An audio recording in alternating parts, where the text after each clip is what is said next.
Hello everyone, welcome back to your own channel. आज हम करने जा रहे हैं आपकी वर्कशीट नंबर 16 विषय विज्ञान कक्षा 10, हमारी डेट 11 अगस्त के लिए। तो चलिए शुरू करते हैं। आज की वर्कशीट में हम विस्थापन और द्विविस्थापन रासायनिक अभिक्रियाओं के बारे में पढ़ेंगे। तो चलिए शुरू करते हैं आपकी एक मज़ेदार लाइन से। यहाँ पे आपको एक लाइन दी हुई है, ये देखो साइड में, अगर बिल्कुल कोनों में देखोगे आप तो काशीनाथ का माली आलू ज़रा फीके पकाता है क्योंकि होगा एज्ड। एज मतलब एज जिसकी ज़्यादा होती है, बूढ़ा। ठीक है, तो ये लाइन क्यों दी गई है आपको? अब मैंने आपको पिछली वर्कशीट में बोला था कि जो सोडियम होता है ना, वो बहुत ज़्यादा अभिक्रिया करता है। ठीक है, अगर आप उसको खुली हवा में भी छोड़ते हो तो उसके साथ भी वो अभिक्रिया करता है। तो मुझे कैसे पता लगा सोडियम अभिक्रिया करता है? तो उसी चीज़ को याद करने के लिए यहाँ पे आपको ये एक तरीका है, एक ट्रिक है मज़ेदार सी, जिससे आप याद कर सकते हो कि कौन सी ज़्यादा अभिक्रिया करता है और कौन अभिक्रिया नहीं करता। तो यहाँ पे काशी मतलब के से बनता है पोटेशियम, जो सबसे ज़्यादा अभिक्रिया करता है। नाथ अन्य से बनता है आपका सोडियम। ठीक है, का कैल्शियम, माली मैग्नीशियम, आलू एल्यूमिनियम, ज़रा जिंक, फीके आयरन, पकाता पीबी, एच हाइड्रोजन क्योंकि से Cu बनता है। ठीक है, और आपका होगा से बनता है Hg मरकरी, और एज जो मतलब Ag सिल्वर। तो ये आपको ऊपर से नीचे दिया हुआ है अभिक्रिया के हिसाब से। ऊपर वाला सबसे ज़्यादा अभिक्रिया करता है। ठीक है, उसके बाद ये अभिक्रिया करता है, फिर ऐसे कम होती जाती है कि सबसे कम करती है सिल्वर, जो जिसके हम गहने पहनते हैं, क्योंकि ये सबसे कम अभिक्रिया करता है। ठीक है, इसीलिए हम इनको पहन पाते हैं, सोने को और चांदी को।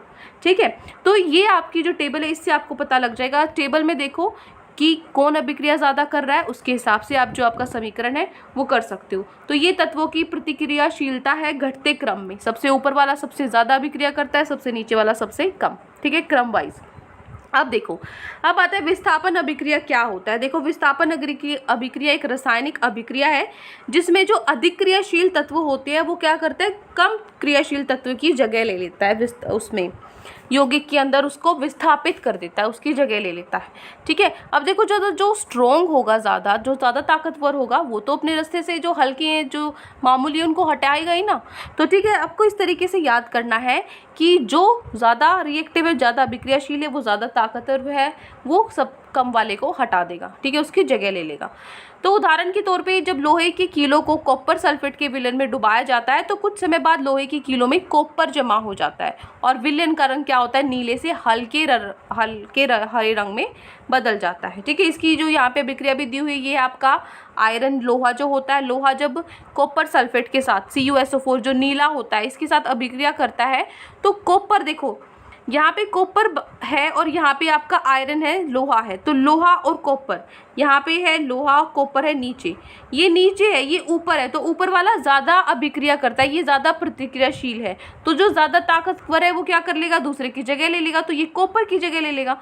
तो यहाँ पे Fe ने कॉपर की जगह ले ली, क्या बन गया, FeSO4 बन गया, जो अब अपना रंग बदल के, पहले ये नीला था, अब ये हल्का हरा हो जाता है और कॉपर आपका अलग रह जाता है। ठीक है, ऐसा इसलिए होता है क्योंकि जो कॉपर की तुलना में आयरन है, जो Fe है, वो अधिक प्रतिक्रियाशील होता है।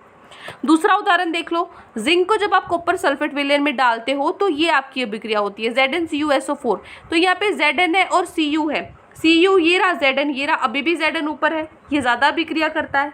ठीक है, तो ये क्या करेगा, Cu की जगह ले लेगा। तो यहाँ पे क्या हो जाएगा, Cu की जगह Zn आ गया, ZnSO4 प्लस Cu। ठीक है, तो ये हो गई हमारी विस्थापन अभिक्रिया। अब आगे चलते हैं हम, द्विविस्थापन अभिक्रिया क्या होती है। देखो, ऐसी अभिक्रियाएं जिनमें अभिकारकों के बीच आयनों का आदान प्रदान होता है। ठीक है, द्विविस्थापन अभिक्रियाएं कहलाती हैं। जब हम बेरियम क्लोराइड के विलयन में सोडियम सल्फेट विलयन मिलाते हैं तो हम देखते हैं कि एक सफ़ेद पदार्थ जो कि पानी में अघुलनशील है, जो पानी में घुलता नहीं है, वो बनता है।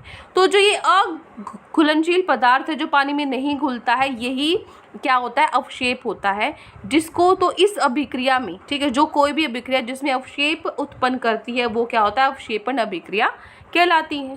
ठीक है, तो BaSO4 का सफ़ेद अवक्षेप यहाँ पे बनता है SO4 और Ba की अभिक्रिया से। ठीक है, तो अन्य ये जो आयन्स हैं, ठीक है, इन आयनों की अभिक्रिया से तो अन्य उत्पाद सोडियम क्लोराइड बच जाता है।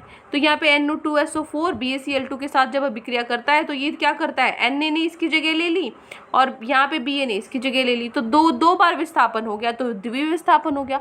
ऊपर से यहाँ पे द्विविस्थापन तो था ही, साथ में जो BaCl2 था इसके साथ जब ये अभिक्रिया करता है तो यहाँ पे सफ़ेद अवशेप बनता है। तो अवशेप बनता है तो ये क्या हो जाती है, साथ में अवशेपन अभिक्रिया भी हो जाती है। ठीक है, तो ये हो गया हमारा द्विविस्थापन अभिक्रिया और अवशेपन अभिक्रिया। ठीक है, अब हम चलते हैं प्रश्न उत्तर करते हैं इस पे आधारित। आपकी जो वर्कशीट है इसमें 3 क्वेश्चन आपको दिए गए हैं, पहला, दूसरा और ये तीसरा। 3 क्वेश्चन दिए गए हैं। पहला है आपका क्वेश्चन, नीचे दिए गए युग्म में से अधिक क्रियाशील तत्व को आपको पहचानना है। Na और मैग्नीशियम होगा, एल्यूमिनियम, कॉपर, जिंक, एल्यूमिनियम या आयरन या फिर कॉपर। तो आपको पता है कि जो Na है सबसे ऊपर टॉप पे होता है पोटेशियम, जो सबसे ज़्यादा अभिक्रिया करता है। उसके बाद क्या आता है, Na आता है। तो सबसे ज़्यादा अभिक्रिया तो Na ही होता है ना, तो यहीं से मुझे पता लग गया यही आंसर है। ठीक है, तो आपका पहले का उत्तर क्या हो जाएगा, ए। ठीक है, पहले का आंसर क्या हो गया, ए। अब दूसरा है आपका, दूसरे क्वेश्चन में आपको क्या करना है, निम्नलिखित पढ़े और प्रश्न का उत्तर दें। आपको पैराग्राफ दिया हुआ है, ये पैराग्राफ पढ़ना है और उत्तर देना है। अदिति ने लोहे की कीलों को कॉपर सल्फेट के विलयन में डुबोया। ठीक है, तो तमुस्सुम ने क्या किया, तांबे के तार को आयरन सल्फेट के विलयन में डुबो दिया। तो जब कुछ समय अदिति ने देखा कि लोहे की कील पर तांबा जमा हो गया है तथा विलयन के रंग में भी परिवर्तन हो गया है, तो तबस्सुम ने तांबे के तार पर कोई जमाव नहीं देखा और रंग में भी कोई बदलाव नहीं हुआ। ठीक है, क्या देखा, जो तांबे का तार है उस पर कुछ नहीं जमा हुआ, ना उसका रंग बदला, लेकिन किसका बदला था, लोहे की कील पर तांबा जमा हो गया था और उस विलयन का रंग बदल गया था, है ना। तो अब आपको उत्तर देना है। 2 क्वेश्चन आपका, पहला है लोहे की कील पर तांबा जमा हुआ क्यों जमा हुआ, सबसे पहले क्योंकि तांबा लोहा की अपेक्षा अधिक क्रियाशील है, लोहा तांबे की तुलना में अधिक प्रतिक्रियाशील है, या लोहा और तांबा दोनों समान रूप से प्रतिक्रियाशील है, या उपरोक्त में से कोई भी नहीं। अरे अभी हमने आप ऊपर किया था, जो हमारी टेबल इस ट्रिक से किया था, तो उसके हिसाब से तो जो लोहा है, लोहा तांबे की तुलना से ज़्यादा अभिक्रियाशील है ना। लोहा और तांबे में से अभी ऊपर हमने एक अभिक्रिया भी की थी, Fe + CuSO4, तो Cu की जगह Fe ने ले ली थी, FeSO4 बन गया था। Fe क्या होता है, आयरन, तो आयरन तांबे से ज़्यादा प्रतिक्रियाशील होता है। ठीक है, इसीलिए यहाँ इसका आंसर क्या हो जाएगा, सेकंड, लोहा तांबे की तुलना में अधिक प्रतिक्रियाशील होता है। ठीक है, उसके बाद दूसरा प्रश्न है, अदिति ने क्या रंग परिवर्तन देखा, क्या हुआ परिवर्तन रंग में, लाल से हरा हो गया, नीले से हल्का हरा हो गया, हल्के हरे से नीला हो गया, या पीले से हरा हो गया। तो अभी अपने ऊपर किया था, ये तो क्या हो गया, नीले से हल्का हरा हो गया था, जो दूसरा वाला ऑप्शन है वो सही है। ठीक है, तो ये हो गए आपके MCQ जो विकल्प वाले प्रश्न थे, जिसमें से 4 विकल्प में से एक हमें सही छांटना था। तो 3 तो आपको ये विकल्प वाले क्वेश्चन दिए थे। एक आखिरी क्वेश्चन दिया हुआ है कि द्विविस्थापन अभिक्रिया को अवशेपन अभिक्रिया भी कहते हैं, उदाहरण सहित स्पष्ट कीजिए। एक ये क्वेश्चन और है, इसको हम नोट डाउन कर लेते हैं। ठीक है, पहले क्वेश्चन हो गए, आपका फर्स्ट क्वेश्चन हो चुका, ये आपका फर्स्ट क्वेश्चन था। ठीक है, सेकंड क्वेश्चन के ये आपके 2 पार्ट थे, A और B, ये हमने कर लिए। ठीक है, अब हम तीसरा करने जा रहे हैं। तो चलिए तीसरा क्वेश्चन देख लेते हैं। द्विविस्थापन अभिक्रिया को अवशेपन अभिक्रिया भी कहते हैं, उदाहरण सहित स्पष्ट कीजिए। तो क्या होती है, पहले देखो, रासायनिक अभिक्रिया जिनमें अभिकारकों के बीच आयनों का आदान प्रदान होता है, द्विविस्थापन अभिक्रिया कहलाती है। इसे अवशेपन अभिक्रिया भी कहते हैं। क्यों कहते हैं, उदाहरण आपको लिखा हुआ है यहाँ पे। जब हम बेरियम क्लोराइड विलयन में सोडियम सल्फेट विलयन मिलाते हैं तो हम देखते हैं कि एक सफ़ेद पदार्थ जो पानी में अघुलनशील है बनता है। ठीक है, जिसे हम क्या कहते हैं, यहाँ पे एक लाइन रह गई है शायद। ठीक है, 1 मिनट रुको, इसको ठीक कर लेती हूँ मैं। मतलब वैसे तो ठीक है ये, अगर आप यहाँ चाहो तो छोटा, अगर इसको करना चाहो तो आप ऐसे लिख सकते हो कि अघुलनशील है जिसे हम अवशेप कहते हैं। सिर्फ इतना ही लिखना चाह रही थी मैं, लेकिन आप कोई दिक्कत नहीं है, ये भी कर सकते हो। ठीक है, रहने दो, मैंने कुछ ठीक नहीं किया, यही लिख लो।